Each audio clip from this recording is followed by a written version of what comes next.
podcast like this? Who gon' bring it to the table? Boss talk. Check it. It's a unique house. It's your boy ECO, and I'm here with the lovely, amazing, official Miss Jamaica. What's going on? None, you know, Madeo, walk on. I want you to stop what you're doing right now. Go like, subscribe, follow us on all social media platforms. When I mean all, I mean all. I mean our Facebook, Instagram, TikTok, Snapchat.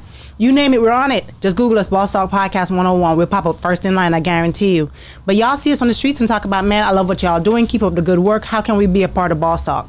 This is how you can be a part of Boss Talk. Under each and every interview, including this one right here, in the description section below, there's a link that says join our membership. Click that link, follow all the instructions, and that's how you get to see all the exclusive content. Y'all been asking us, where's this interview? Where's that interview? You got to be a member to see it. Thank you in advance, and we love you. Hey, man, listen, man. Hey, man, thank you guys for watching, man. It's been a long time coming, man. We got a young lady in here today. She don't need no introduction. She do her thing.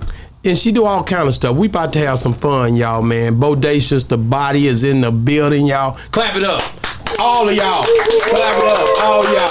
Yeah, that's what I thought, nigga. That's what I thought. I'm running this over with a steel fist. I made everybody clap. I'm in control. Now we can move on. Let's go, Mr. McGill. So, Bodacious, what part of the South were you born and raised?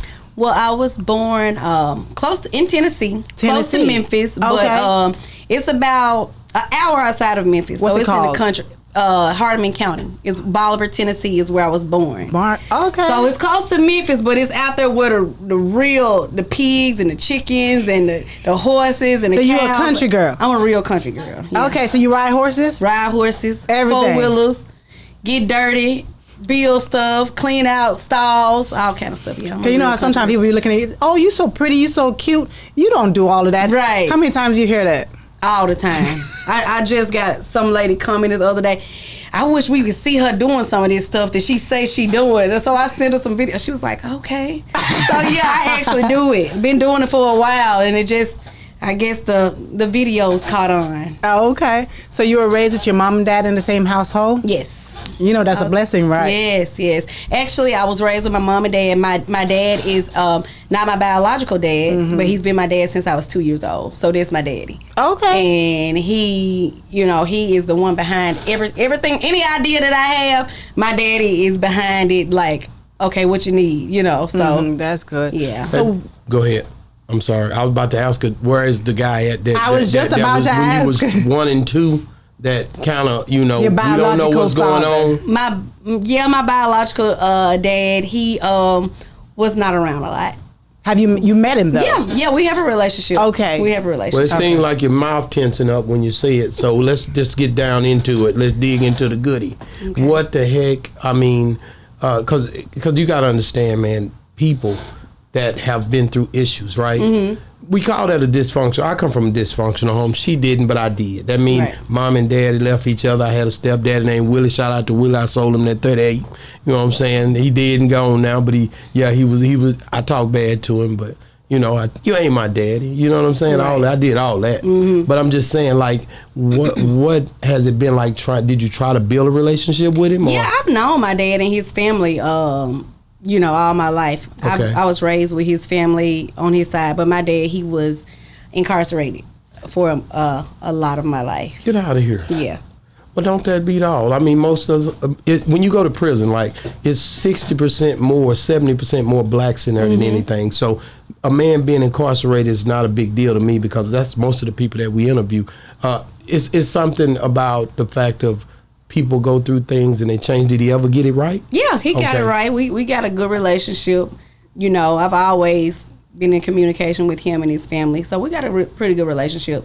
But my stepdad, he stepped up when I was 2 years old. My mom had me when she was 16 years old. Boy. My mama had my brother, I think, when she was 16. They were fast. Yeah. It was my mom, she had me when she was 16. She just...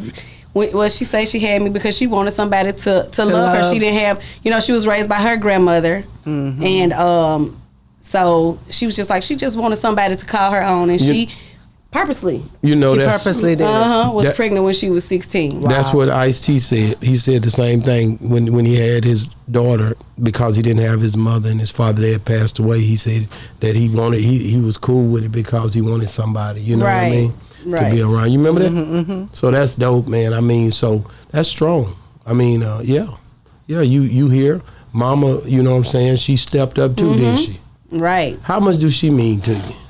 She means she's the one that got me on this platform. It's like, you know, she's always following me. She's so proud of me. She's proud of everything that I've done.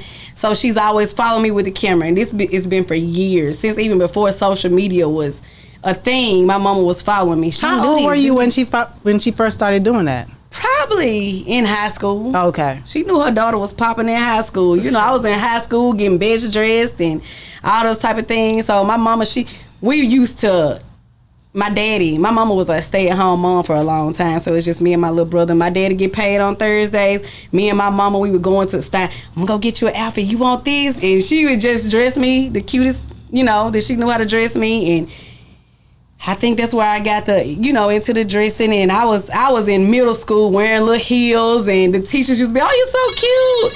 So it's been a while. It's been a while. You better get out of here. I'll put you out the stove. Go ahead. So sorry about that. Somebody's not taking orders right. But at any rate, I mean, you got to think about it, man. You blessed to have your parents, period. A lot of people don't, like myself and others that I've interviewed and stuff. So I think that's real live. You know what I'm saying? Right. And then I ain't gonna lie to you. I seen you on the internet. I was just scrolling and my wife, you know what I'm saying, she wasn't looking. And I said, man, who is this little old fine girl on here, man? I'm looking, I'm saying, dang, man, she everywhere. I'm being real. I kept saying you. I've been saying you. I'm not no hater. You know, most niggas won't even tell the truth. They be like, no, I ain't never seen you or nothing. No, I seen you. But I didn't never. I said she got to do a little more than what she doing though. She got the body, but is she a hustler? You know, I'm a hustler, so that's the way I be thinking, right? So, but then I started to see you was doing all kind of stuff. You know what I mean? Your following was up and everything else. Let's talk about that, like the fact of when did you first know that you was special when it come down to social media and just business, and how did you get into it? Well, I got into it. I was one of the first black women boutique owners in Memphis, Tennessee, and I opened up a boutique for custom. It was back in the era when Nicki Minaj was wearing the bodysuits and everything. So I opened up. I actually called my grandmother. She's a seamstress. She lives in Nashville, Tennessee, and I saw it was Amber Rose. She had on this snake print bodysuit, and I said, I gotta have it. So I sent it to my grandma. I said, Grandma, I need you to send me a pattern. And she was like, why would you want to wear something like that? Just send me the pattern. So she made the pattern, and I started making bodysuits. And I said, y'all know what? I'm about to open up a store. It's going to be nothing but bodysuits. And my cousins, it was like around Thanksgiving. They sitting and they laughed like, girl, you crazy. So I got the pattern. I made me a few. I made me a brown one, a black one, and I think a gray one, a purple one that went viral at the Dub Car Show. And so I made it, and that was in November, around Thanksgiving. By January, I told y'all my stepdad is like my biggest supporter. So when I went to him, he was like, you know, you need to get a storefront. You don't need to have these people coming to your house. So from starting in November, I had my storefront in January, and it's been going since 2009 to 2015. I just closed my store down because of the music thing. You know, the music is taking off, and I'm on the road and not being able to tend to my store like I should. So, and it just went from there.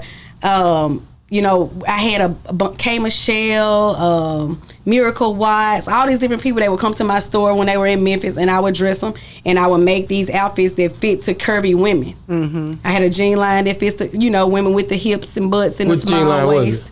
Bodacious bodywear. Okay. So you were making a lot of your stuff. My own jeans. Yep. Yeah, that's so it's crazy. made for women with the hips and the small waist. They don't have to have the gap in the back. Yeah. So I had that, and it's just since 2009, I've just been a staple in Memphis, to where we with the clothing brand, it just blew up. How long did it take you to make a single item, like a jean?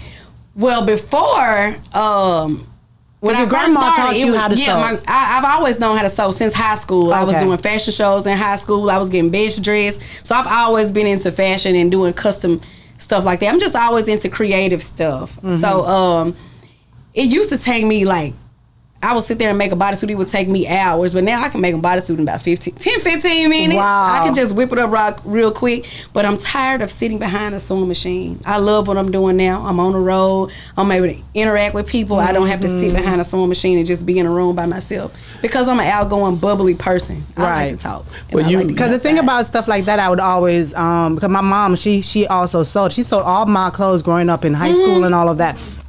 But the thing I hated about that is nowadays where so many things are so accessible and cheaper out there is like when you're making it yourself, you can't charge that little. You have to charge a lot for your stuff because it takes hours or it takes time, and then you're buying fabric and everything else. So it's like that was a turn off for me in making anything for clothes. Anybody else. You know what I mean? Right. But you did a great job. Thank you. But that's a niche market, because of the curves. I remember we sold PZI here and some more stuff that PZI jeans, and it was some people. Yeah, I love it. Lisa Ray was wearing them and all that. That's where we was linking up with these people because of the curves that the women had, and it was different times that phases came in. So there is a market for that. You know what I mean? Right. And so I think it's something that you should keep pursuing. You just got to delegate. You know what I mean? I mean, you got to figure out a way to push it online and not even because you're gonna blow anyway the way you're going. You're gonna keep going and growing and growing. So you need to have that avenue there for the ladies that been you've been serving a need, right? Especially for the jeans. You know what I mean? Because that's we were the just problem. talking about. Yeah, we were just talking about the jeans. And have one for size A butts, size B butts, because you have the different sizes with a smaller waistline. Man, I mean, so you did that. What about interior decorating or something? Yes, interior design. Like anything that's creative and different, I love to do it. So even interior design, I've been doing since I was like 12. Okay. Like it'd be more family based. It would be my aunt calling me like, "Hey, I'm about to move into this apartment. I'm gonna give you $100." Was a lot of money right there. Come on now. I'm gonna give you $100. I need you to go to wherever, and I need you to decorate my bathroom. So I be my little 12-year-old self. My mama take me to the store. We would get different little stuff, and I go decorate the bathroom. Even as a child, my bedroom, I used to change it around at least once a month. My mama was really into decor too, so that's where you got it paint from. My wall. We would just do all kind of stuff. Go to yard sales, and 5 o'clock in the morning, I'm up going to yard sales with my mama so we can find furniture and refurbish it and do different things to it. So that's been a thing that I've been doing since I was young as well. And then I started dating a guy that does general contracting. So when I met him, I got deeper into it with the actual building of it, framing up, sheetrock, mudding, and those type of things. So then I got deeper into the renovations and building and like gutting stuff and really renovating it versus just decorating and hanging pictures. Tell me about a project that you ran upon that was one of the most difficult projects, but yet the most rewarding. That would have to be the tractor bed that I made. I got a job doing a lady's house. She had just got her house built, and she wanted me to do her house. And her son, he was one. She wanted his room to be a construction theme room. So she sent me this bed. It was a twin size bed that was actually made like a tractor. And she sent it to me like, I want this bed. And I'm like, okay. I went and I got the blueprint for it. And I'm like, I can do it. It's step by step. And it was a yellow tractor bed that that's like one of my most prized projects right now. So I did his room in the construction theme, and I built the bed. It was awesome. Can we find those pictures on your Yes, my Instagram for my interior design is Designs by Cree. Okay. So there's bed and there's renovations and a lot of stuff that I did on there. Yeah, because I like to grab the pictures and so people can see what we're talking about. Right. So Designs by Cree has all those pictures on there. Renovations from this to that. It has that bed on there. Just a lot of different stuff that I've did as far as interior design and renovations. How old were you when you first started singing? Well, that's where I was gonna come in. Don't try to play me. Just stop that right now. Don't tell her nothing because she know not to ask no question like that. That is so serious for me. Okay. I've been sitting there waiting on my opportunity. And she beat you to it. And you just gonna ask that right in the midst of this thing. But how old were you when you started singing? When I started singing, so believe it or not, I just started singing publicly about 7 months ago. Okay. So But I've always been an R&B. I've always been an old soul, like the rap and stuff. I listen to it, but I'm not really into rap. We ride. My kids always say, "I'm tired of you listen to this sad music," which they call R&B blues. So I've always been an R&B blues, Southern soul type girl. And my mama, like I said, she would be recording me. That was back when we had the camcorders that you had to put the big tape in. So I'm gonna record you sing some blues. So I'd be out there in front of the fireplace just singing my heart out. What song did Betty Wright. Which one? Tonight is the night. Come on, then. That's you. Come on. Look, I don't know nothing about it, but I was Tonight is Tonight when I was, 7 years old growing up. My mama would be recording me, sing some blues, and my mama was, you need to sing the blues. And I'd be like, Mom, I'm not singing no blues. But that's all I like. I like R&B, I like blues, I like what's your favorite R&B song to sing? Some people just say anything when they're on these podcasts. I love Betty Wright. I'm being honest with you, I don't believe you. You don't believe me? Do you know Lil Milton? Do you know anything about Lil Milton? No, you don't. Do you know ZZ Hill? No, I know Betty Wright. Don't get on here talking about damn blues. Do you know Clarence Carter? No. What about I do. Marvin Cease? Yes, I do. The hell, don't act like you do no blues. I know blues. Name some women. I love women artists. To the women, then you gotta go with Betty Wright. That's all you really. Millie Jackson. Millie Jackson. Yeah, that's what I thought. Man. Y'all better stop playing, man. You know what I'm saying? You get over here hollering about blues and don't know nothing about. I cried many days about blues. Didn't have nothing to cry about.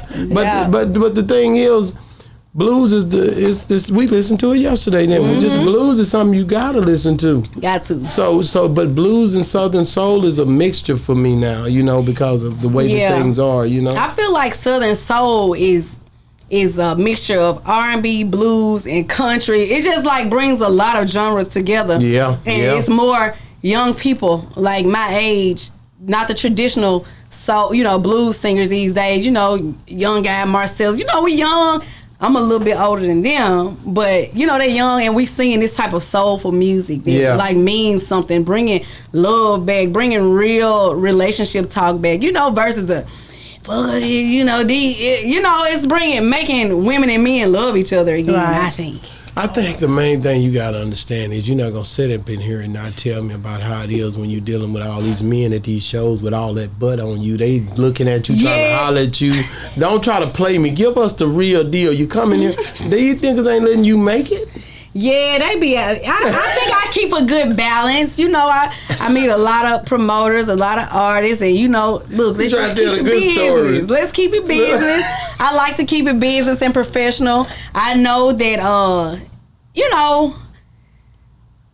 don't know. How many of them jump in that inbox? That's how you can tell they in that DM. My inbox jumping. My inbox jumping. It be jumping. It be people in there like, oh, y'all look, it's so in my inbox. It be jumping.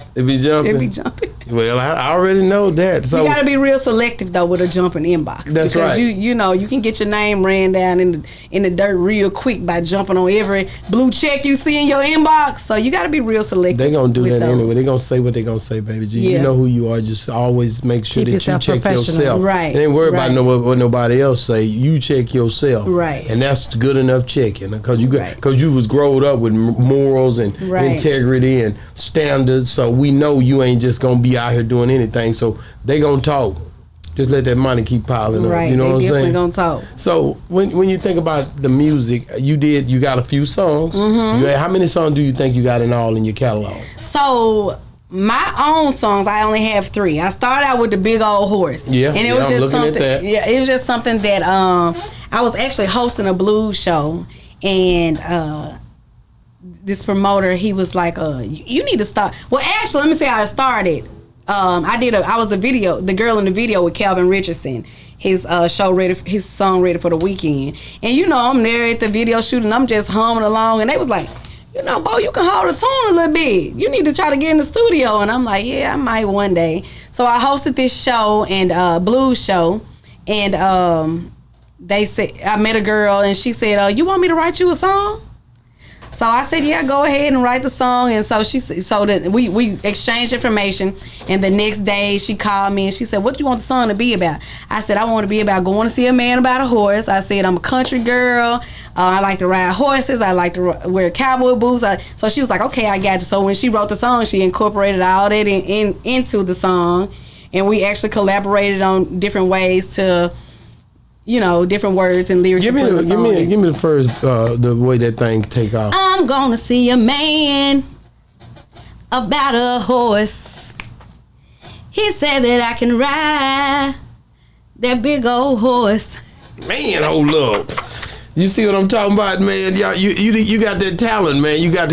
Hey, we need about 30 more songs. I'm not gonna play with you. Oh, I'm on it. How often you go into the studio? That's what I was talking about earlier. Like when you go to that studio and you dealing with all these people, do you have a set people that you deal with? Studio that you go to, or is it very? What's up with that? I actually just built my own studio. Actually, my own content studio, where I do recording. I have an area in there to do podcasts, or when I go live to talk to people.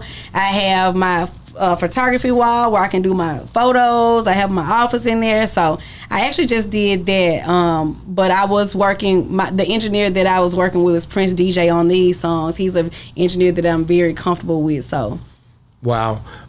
So let's talk about it. Like, what made you? Do you cover your behind the scenes? I've been telling a lot of people that the behind the scenes, like when you recording and stuff like that, these are documentaries, and most of the time people don't capitalize on the footage. We live in a content driven world, and everything you do, that's why Casa and I and all those people are going live and doing that streaming like that. I've been telling people for years that every moment, just like she doing right there, every moment need to be captured because it's a movie. It's a movement, and the people that love you, they're going to watch you. You know what I mean? So you need to make sure that everything's being recorded. Right, and my mom, she is gonna make sure everything was recorded. Like me, I'm moving and grooving. I don't have a lot of time to grab my phone. But my mama, a lot of people, they know to go to her page if they want to see the real behind the scenes. I'm talking about no makeup, sometimes change, whatever I'm doing. She gonna get the behind the scenes. So yeah, she's definitely the content getter. And I like that. Of the real raw. We don't rehearse anything. We don't. We just go. Just go. We just go. So, and you live in Memphis now, right? I live in Memphis. I was in Houston. Okay. I was in Houston for a year. And I was just like, I just got to get away from Memphis. So I went to Houston, and then the music thing popped off. So I'm like, I got to get back to my family because my brother is my manager. My mom is, of course, the content getter. My dad is, most of the time, the funds behind everything. So I'm like, I have a 3-year-old. So I got to get back to where my family is, where I have, babysitter. I have, my family. So I moved from. I really did like Houston though, but yeah, I'm in Memphis right now. Wow. So being in Memphis, you guys have a lot of different things down there. Musicians for sure. It's popping when it come down to rap, hip hop, and all that stuff, and murders and everything else. The stuff that y'all got going on down there. Sauce Walker just got shot down there. Get back into it, but man. I had to ask, who did you get your vocal talents from? Was it your mom, your dad, who? I don't really know because my grandma on my daddy's side, I know she sings. I have aunts aunts that can sing, and I honestly just feel like I just be doing something. But it's like you can hold a note. I'm like, okay, well, y'all just tell me what to do. Put me in the studio and tell me what to do. So when you was a kid, you said you were singing R&B as a kid. Yeah, but I just really didn't consider myself like just the best singer. I just be in the car singing or at home singing. I've never in a million years said singing is. I thought I was gonna be a kindergarten teacher. That's what I thought. So who gave you the guts to really just get up and say, okay, I'm gonna do this? Who came to you and said, okay, it's just been a lot of different people. And it's probably based a lot on my platform. Like I've got over 3 million followers collaboratively with my mom. So I feel like anything that I do on that platform, I can elevate. So it's whether I'm building, I'm making bodysuits. So, I feel like singing is I feel like I'm a content creator first. So I'm not going to say I'm a singer or I'm an interior designer or I'm a seamstress. I'm going to say I'm a content creator. And whatever I put on that platform, I feel like it's going to elevate because I've worked years and years building my platform, building my followers and fans, just them knowing me. It's a real down-to-earth person. All my fans, when I go out, I'm going to take pictures with them. I'm going to talk. I'm going to be myself, my country self. I ain't going to try to proper and, I don't want any pictures. I'm going to take pictures with everybody. Security guards that I bring with me, they can't even keep up with me. I be around with my fans. I be in the audience. So I'm just a real down-to-earth person, and I feel like whatever I do on my platform that I've built, that, you know, I can elevate it. Have you ever ran into that situation where a fan came up to you and said something that was so heartfelt that left you in tears? Have that happened yet? Not yet, but it's also it's happening so fast. Like the music thing, I tell you, it's only been like 6.5, 7 months. So people coming up to me and acting like, "Oh my God, I want," and I'll be like, "Y'all want to?" And I'll be saying, "I'm not a celebrity," and it just moves really fast, and I'm really, really humble. So it's kind of hard for me to accept a lot of the attention and, you know, fans that come up to me now. It's kind of hard for me to like, these people coming up to me, because I don't know, I'm just a real humble person, and I don't know. No, I think it's something it's in you to just be pure who you are. Yeah. I think that's the whole game. Like when people talking to you, coming up to you, I mean, at the end of the day, you already got 3 million followers. So is that on Instagram? This collaboratively. I have like 800 and something on Instagram, like almost 500 on Facebook, TikTok. I never even really get on TikTok, but I do have people running my TikTok. I'm about to be more active on that. About 50,000 on TikTok. My mom, she has about 700,000 on Instagram. Yeah. 700,000 on Facebook. So she is what got it out there. People, they think I'm Regina because her name is Regina, and all she posts on her page is me. So you're Regina. We leaving the hotel today like, you Regina? And I'm like, no, I'm Krishonda. Regina is my mom. But I think the thing is, like, when I seen you was coming from Walmart sometime with just pushing a basket, you just be here or there, it's very normalizing. It's not something not over the scripted, top. You know what I mean? Not I think scripted. I like that. I liked that about it. I didn't know what you was doing. I just said, I got a little fine girl be on here all the time. Because I ain't gonna go there, but we was talking about something yesterday about how you can tell what people looking at on their phone, because it's That's all you see, mostly women on mine. I'm just gonna be real with you. You pick up something, see the wrong thing on these niggas' phone, you better put it down and move on. Right. check that damn what's that search bar all the time. Mm-hmm. But see, the thing you got to realize is, man, when, like I said, the music thing is dope, because at the end of the day, that's a part of your gift. And you were saying earlier, you was talking about, you know, your content, but it's your brand, right? So it's a brand, and everything you're doing is embodying the brand, and then being independent is so dope. You know what I mean? Right. Because you can do what you want to do. Would you ever be interested in signing to a major?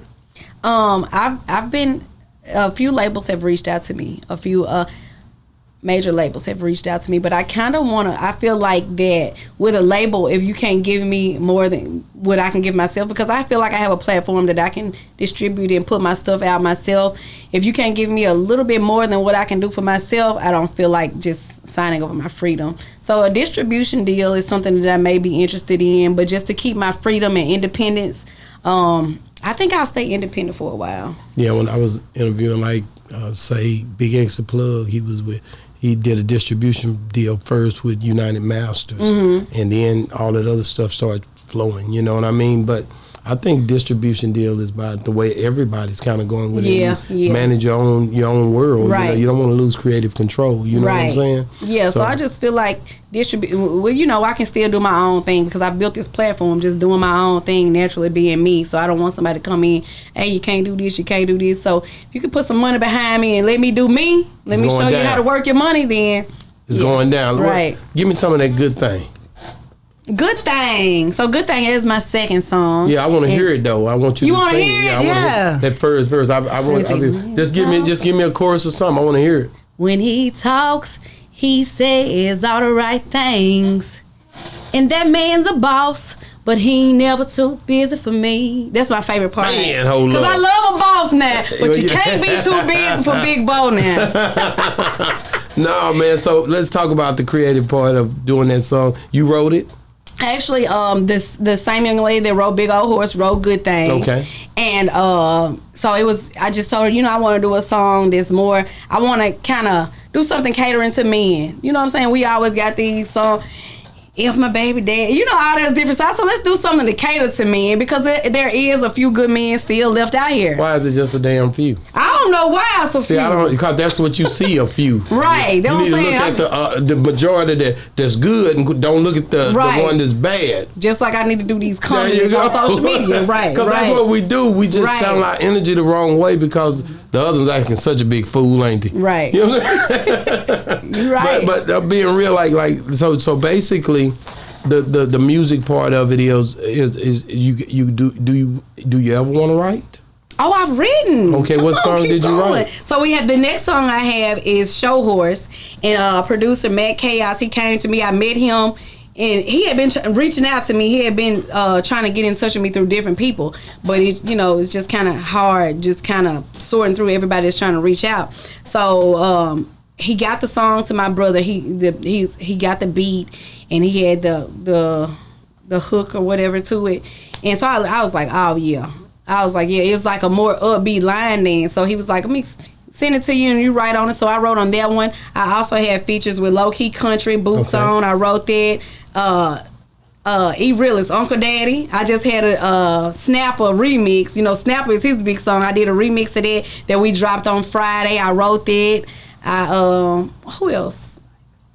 Mike Clark. I have a hot one with him. Right, Stay Right There. I wrote that, so I've been writing. So now I'm like, look, I can write myself because I'm telling y'all, back in elementary school, I used to sit at my desk and write poems, and then after I started writing songs, and like how when I used to write little squiggly lines. Didn't even know I know how to sing, but I used to be writing little poems and songs when I was in elementary school. So it's just like anything creative, like. I'm a Pisces. I don't know if that got something to do with it. But I think Pisces are really creative. I think I'm very creative. So anything, I just feel like I'm a creative individual. So wow, I can do it if I put my mind to it. When you think about Memphis and all the stuff that y'all had Young Dolph from down there. Mm-hmm. Y'all got 3-6 Mafia down there. Y'all got MJG and 8 Ball from down there. Yeah, y'all got some bangers. Y'all got Yo Gotti from down there. Yeah. It's popping down there. And how's the Southern Soul, when it comes to the mixture? Is it a lot? Is it a little? In Memphis, I feel like in Memphis, we have like the blues, B.B. King on Beale Street. We got Yo Gotti, we got Young Dolph, we got all these people. But as far as like Southern Soul, I think it's just a genre that's just catching on. And I feel like I got in it at the right time. Music, like I feel like it's just like Memphis, the music in Memphis. I feel like it's just really different for people to see, like a young girl that may look kind of like I might be a rapper type person or something like that, to really just be like, this girl is singing Southern Soul and singing the blues. So I feel like it's just different. I don't feel like it's a lot of people my age that are doing Southern Soul in the Memphis area. Wow. But it's a lot of young people getting into Southern Soul, like Mississippi, Arkansas. I feel like the South is really blowing Southern Soul up, and it's the next big thing. Boots on the Ground, 803 Fresh with the Boots on the Ground. It's just really blowing up. I think you, with who you are and what you've done, I need you to figure a way out to embody that in Southern Soul in a way to where the people can attach to. Right. So whether it be something you wear, something, your body, of course, you already know. Yeah. Everybody see you short, and you got more butt than anything else. Yeah. So you know what I mean? So your body is, you already saying that, but it's something, whether it be a song that talks about that, right, or something to get people. You got to figure it out. Not me. I'm gonna figure it out. You see what I'm saying? I value your advice. I'm definitely gonna figure it out. I'm just saying. I love music, so I'm just telling you, your brand is you, and you got to figure out a way to embrace all of that. Come on, baby. You're gonna have to move fast. You got to move. I love it, man. So at any rate, when you look at the song, the one that this last one that you had, what was the name of it again? The last one we talked about, you didn't Show Horse. Mm-hmm. You got to give me some of that too. So Show Horse. So is it fast and then you can't do it because you gotta, or is it just?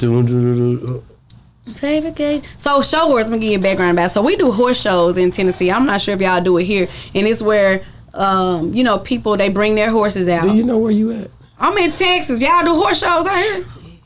Man, why the hell would but do y'all do the horse shows like we do?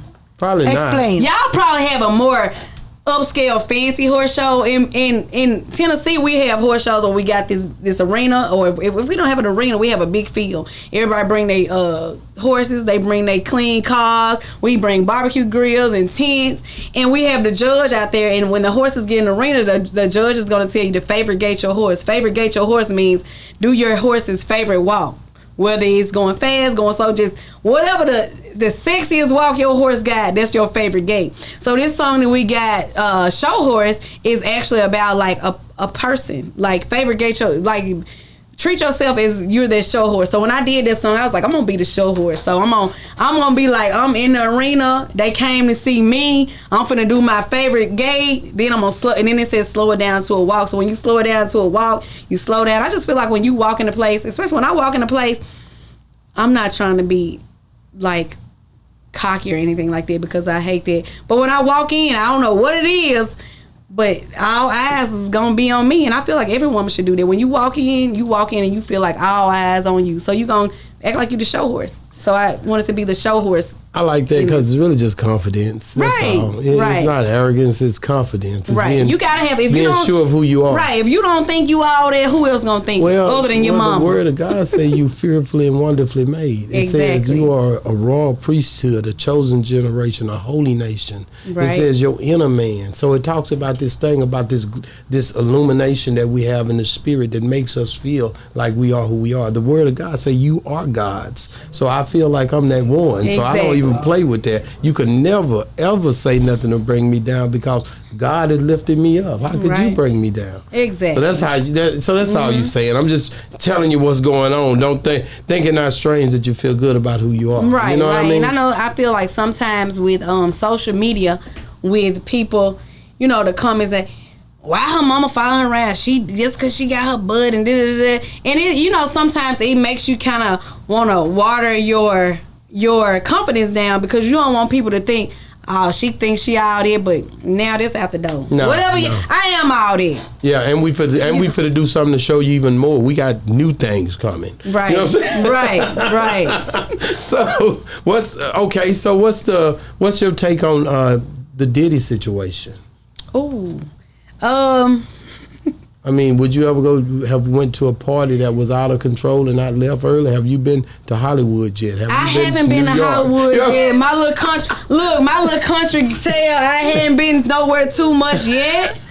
But I just feel like I know, like me being so country and where I'm from, I know I probably would have been there like, ooh, good. We got. Look, we say good. I'm like, ooh, good. We better get out of here. No. They actually probably would have put us out because we would have been so scared. I'm so nosy. They be saying, you so nosy. So I probably would have been asked, what you finna do with that baby? I think that's everybody. So he probably would have put me out before all the good stuff started happening. I think the main thing you gotta understand, man, this day and time we in now, I think everybody is looking at people, especially powerful people, and in a way powerful black people. Tyler Perry, be careful. Oprah Winfrey, be careful. Even the Jamie Foxxes and the Kevin Harts and all of them, be careful because it's a game going on. Right. And that game is, they know that we don't even hold each other up. We don't even look out for each other. When somebody talk about us, we just go crazy about hating on everybody, talking down on the situation. We never lift each other up. So whenever one of us get hit, nobody joins hands and try to come together. And that's the problem, and that's why they know that. So once they get the ball rolling on the smear campaign, then they know they can take you out. Right, you know what I'm saying? So we gotta do better about standing up for each other too, because some of this stuff we already know Hugh Hefner had more freak offs than anybody, any Diddy could have ever done. You see what I'm saying? So it's just we got to do better when it come down to that kind of stuff. Everybody didn't see when Jay-Z was pretty much called out for that situation, even though it wasn't real. It wasn't the black people that stood up for him. It was Roger Goodell from the NFL, the white guy. It wasn't our people that said Jay-Z ain't like that. It was Roger Goodell. So what am I saying? I'm saying we got to do better when we see our people. How the hell did Smokey Robinson end up raping somebody at 85? Right. At 84. Yeah. And these women young. You ever seen somebody at 84? You could push them down. They'll fall if you just push them a little bit. You see what I'm saying? So for people but then at the same time, we got to stop putting ourselves in these situations as well. Right. You know what I'm saying? Like the things I look at when it come down to just us, people talk about the way that when you moving and you know you successful, you know already not to go over here and do that with this such and such. Right. You got your mama with you. Louis Belt had his mom and daddy with him when I met him. You got to put up some structures in place so to keep you out of the way too. Right. Most of these people that they talking about when they start calling people pedophiles and all kind of stuff, it's because they hadn't settled down. They at an older age. They dealing with younger women. These are traps. Right. You got to know how to move when you got that type of platform and position and, notoriety. You got to know how to move, and you got to, I'll tell my mom in a minute we going live. Look, cut the camera off. I'm about to, because it's just so much that you got to move a different way when you get to a certain status. And I know they are way bigger than me, so just got to know how to move. You got to know how to move. What do you think about just all of the different things that's going on when it come down to things to keep your platforms going? Because when you look at you got a nice figure and everything. Do you exercise? I work out sometimes when I. This girl don't work out. You see that bullshit? Did you hear that? Yeah, I do work out sometimes. You can tell there was some bull crap in that. I work out sometimes. Yeah, I work out sometimes. Yeah, I actually got a trainer, and I was working out really good. And I felt good about myself working out. But then I got on the road, and it's like kind of hard to keep it with so much stuff going on. So when I'm about to give me some little dumbbells to take on the road with me though. Okay, so the reason I asked you that because that's a part of the brand too. These are spots where people would think you work out anyway. Right. So at the end of the day, why not you? How did you get? You got a sister? Or anybody else? I don't. It's just me and my brother. My little brother is my manager. It's just me. Your cousins or something? You got some first cousins? I got some fine cousins and stuff too. But it's just me. It's me and my brother's siblings. Yeah. How many people ask you if you had gotten a BBL? So let me tell y'all something. I got a BBL and I was public with it. Like this was back in. I got my BBL with Dr. Andrew Jemison, which is he was with he was blowing up. He was doing a lot of celebrities back then. So this was about what? 10, 12 years ago, and my mom and dad, I was like, I just want to get a look. I want my waist to be small, and I've always had some butt, but I wanted some more hips. Y'all look back at my high school pictures. I ain't never been shabby now. So I was like, I just want a smaller waist because I had 2 kids. And I wanted some hip dips. My hip dips filled in. So I went to Dr. Andrew Jim, and I documented the whole thing. Like, it wasn't a secret. It wasn't something that I was trying, I'm going to act like I went to the gym and got it. I documented the whole thing because it help a lot of women. Whatever you want to do to improve yourself, this is your body. This is your investment. You go ahead and do it. So I documented the whole thing. I let everybody, this was so long ago, about 10 or 12 years ago. So now they looking at, I'm just getting older and I'm gaining weight. So the bottom half is going to get a little bit bigger. It's getting a little bit bigger, but it's no more work has been done. But I did get a BBL about 10, 12 years ago with Dr. Andrew Jemison. So and it was the greatest investment. I don't care what people they have. She got a BBL. That was the greatest investment I ever made in my life. Because after I got it, I did, and I don't know if it was a great investment. Confidence up. Yeah, it built my confidence up. Like, look, I'm finna go out here, I'm finna do this, and that's when my platform, started elevating. I'm not saying you have to go get a BBL or get anything done to your body to elevate, but that's what helps my confidence. I'd had 2 kids. I'd had a little pudge where some people would say, girl, you don't need nothing, but I got it because it's my body and that's what I wanted to do. And it helped my confidence and it built my platform. Then how did you feel when you saw some celebrities taking out their BBLs and taking out stuff? See, they went and did the wrong thing. I went about through. I did so much research on this, and a lot of celebrities, I know they went to people's houses and they got whatever foreign substances injected into their body. I didn't do it. I did all my research, and I went and they took my little fat out of my little stomach and filled in my hip dips what I wanted to fill in. So it's all natural and it's nothing fake. It's nothing foreign inside of my body. So I didn't have to go to those extreme. I got to get this taken out because I did my research and I did it the right way. So that's the only reasons why they were, because I thought a lot of reasons why people were taking them out, because just like everything is a fad at one point or the other, that people were like, okay, I'm done with this. Now it's more of the athletic bodies that are in style now. Yeah, it's not so much of the big butts anymore. Right. I think a lot of people that went and got it taken out was they got 4, and I think people were doing it at their homes, and they were saying they may do something like fix a flat, something equivalent to like. Didn't Kim K take hers out? Kim Kardashian, she took hers out. Yeah, it was like more of implants or something like that, something foreign. I feel like something foreign that you get injected into your body is probably not going to work out because your body is going to reject it. Your body is going to make sure that you're healthy, and it's going to reject anything foreign that you put into your body. So I think that's why a lot of them got it taken out. But at the end of the day, you do what you feel like you want to do. You grown, right? Just you're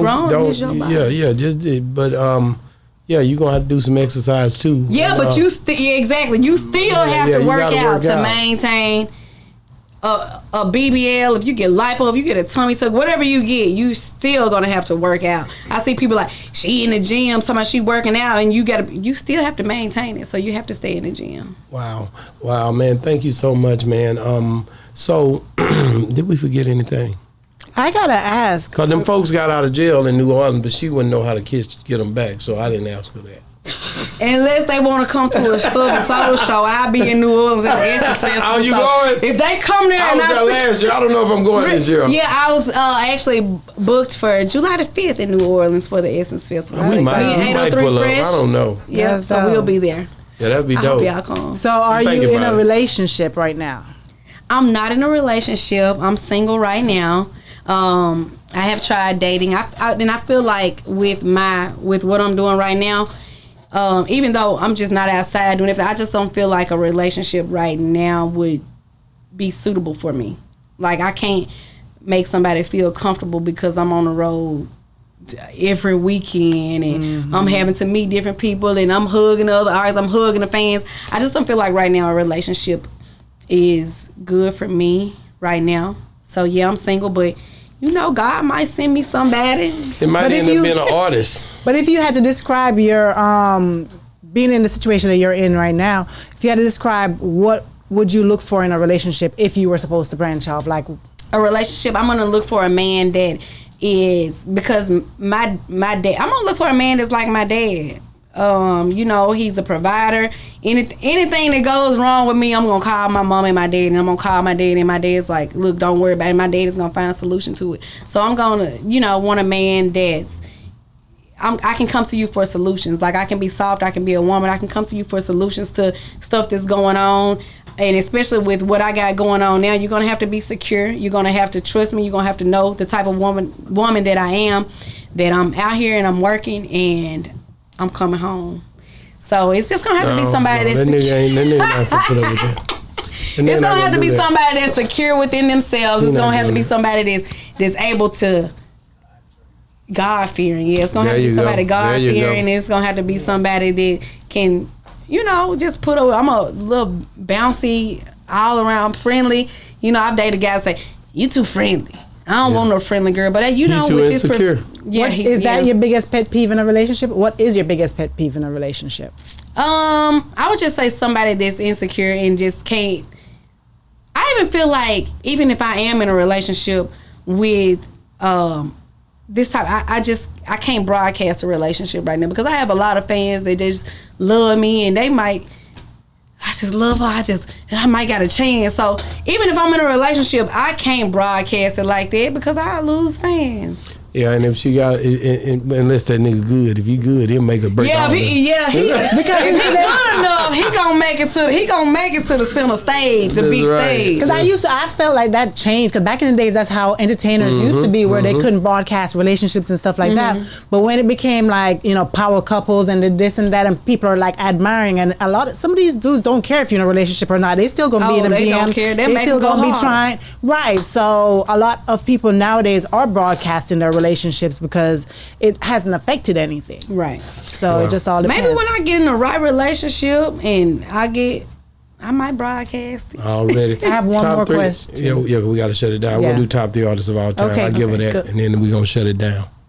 Okay, answer his first. Top 3. Top 3 artists of all time, dead or alive, any genre.